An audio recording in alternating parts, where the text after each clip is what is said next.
যদি আসামিকে ধরে ফেলে তাহলে থলের বিড়াল বেরিয়ে আসবে। বিভিন্ন রাজনৈতিক দলের নেতৃবৃন্দ নাম আসতে পারে, উপদেষ্টা মহলের বিভিন্ন নেতৃবৃন্দ নাম চলে আসতে পারে। এখানে ইন্টারিমের একটা অংশ এবং রাজনৈতিক অপশক্তি এখানে জড়িত।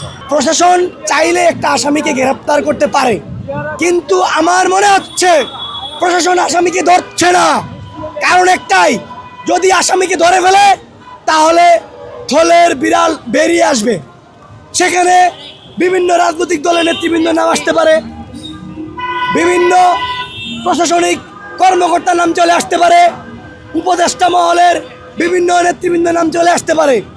যদি চলে আসে তাহলে কি হবে? হাদি ভাই সারা বাংলাদেশের মানুষের হৃদয়ে বসবাস করে, তাহলে সারা বাংলাদেশ থেকে কঠোর কর্মসূচি হবে ইনশাল্লাহ। যদি হয় তাহলে কি নির্বাচন হবে? নির্বাচন হবে না।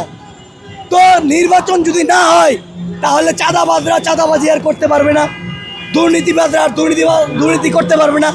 সেই জায়গা থেকে হাদি ভাই বলেছিল, আমি সংসদে গেলে বাকি সব এমপিদের টাইট করে ফেলবো 299টার। তো ওই হাদি ভাইয়ের ওই হুঙ্কারে ওরা ভয় পাইছে। হাদি ভাইয়ের হুঙ্কারে কি ওরা ভয় পেয়েছে? আমরা মনে করি অতি দ্রুত হাদি ভাইয়ের খুনিকে গ্রেফতার করে আইনের আওতায় এনে এই খুনের পাশে কারা কারা জড়িত, কারা কারা ইন্ধনদাতা, তাদেরকে প্রকাশ্যে আনতে হবে। খাবারের পছন্দ ভিন্ন হলেও মজার বেলায় সবাই এক। বিচার হতে হবে, এটার জন্য আমরা সরকারকে চাপ প্রয়োগ করব। দেখুন, শহীদ বীর হাদি ভাই গুলিবিদ্ধ হওয়ার আজকে 22তম দিন। আমরা সরকার থেকে সেরকম কোনো কার্যক্রম পদক্ষেপ দেখছি না। এখানে খুনি এবং খুনি চক্রকে অবশ্যই বিচারের আওতায় আনতে হবে। আমি এখানে খুনি এবং খুনি চক্র কেন বললাম? দেখুন, ফয়সাল করিম মাসুদ, সে হচ্ছে পেসিস্টের প্রেতাত্মা, সে এখানে একটা দাবার গুটি। এর পেছনে রয়ে গেছে বড় বড় রাঘব বোয়ালরা, এবং আমরা চাই রাঘব বোয়ালরা সামনে আসুক। এবং আমি যদি এখানে স্পেসিফিকলি বলি তাহলে আমি বলবো এখানে ইন্টারিমের একটা অংশ এবং রাজনৈতিক অপশক্তি এখানে জড়িত। এবং এখন আপনি আমাকে প্রশ্ন করতে পারেন রাজনৈতিক অপশক্তি বলতে আমি কাকে ইন্ডিকেট করছি? আমি রাজনৈতিক অপশক্তি বলতে সব দলকে ইন্ডিকেট করছি।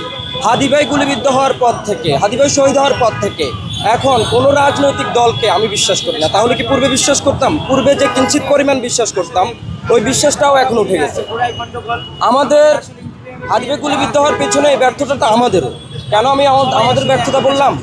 আমরা বিপ্লবী জনতা এমন একটা আইন উপদেষ্টাকে, অথর্বকে ওখানে বসিয়েছি। সে গত 1.5 বছরে 45,000 আসামির মধ্যে 35,000 জামিনে মুক্তি পেয়েছে। সে সেটা জানে না, সে এটার দায় স্বীকার করে না, ওটার দায় সে শুধু দায় এড়িয়ে যায়। সে বলে এটা হাইকোর্টের বিষয়, এটা ট্রাইব্যুনালের বিষয়, এটা বিচারিক প্রক্রিয়া। তাহলে আমরা তাকে কেন আইন উপদেষ্টা বানিয়েছি? যে মানুষ এটাকে জাগ্রত রাখতেছে এবং মানুষ সময় দিতেছে সরকারকে এমন না যে বলতেছে এখনই নাইমা যান, আপনি পারতেছেন না, ব্যর্থ। শুধু তো হাদি ভাই না, আরও কতগুলো ইনসিডেন্স আপনি দেখেন যে আমাদের একটা বোন, তাকে 50 কোটি টাকার মামলা দিয়া তাকে অ্যারেস্ট করছে। যেমন খালেদা জিয়াকে 3 কোটি টাকার মামলা, নাইকো মামলা দিয়া এই শেখ হাসিনা অনেক বছর ধরে ঘুরাইছে। এরপরে জিয়া অরফানেজ ট্রাস্ট, আরও অনেক কিছু, এগুলো আমরা বুঝি। ছাগল চুরির মামলা আর এইসব মামলা সেম মামলা, বুঝতে পারছেন?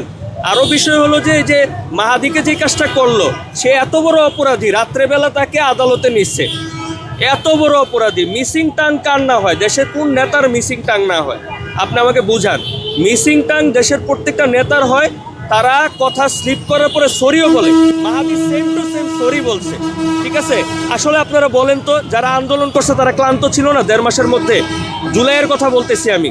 অবশ্যই ক্লান্ত ছিল। ক্লান্ত থাকার পরে তারা বাসায় চলে গেছে। আমি তো বাসার যাওয়ার পথে আমি আমার একটা এই এলাকার একটা মন্দির, সেটা এফেক্টেড, আক্রান্ত হওয়ার কথা। আমার যারা ছাত্র ভাই ছিল আমার সাথে আন্দোলনরত, তাদেরকে আমি ওইখানে মোতায়েন করে আসছি যে তারা সংখ্যালঘু, তাদের উপর কোনোভাবে নির্যাতন হইতে পারবে না। আমরা দিব না কাউকে এই ইস্যুটা দিয়ে নোংরা খেলা খেলতাম।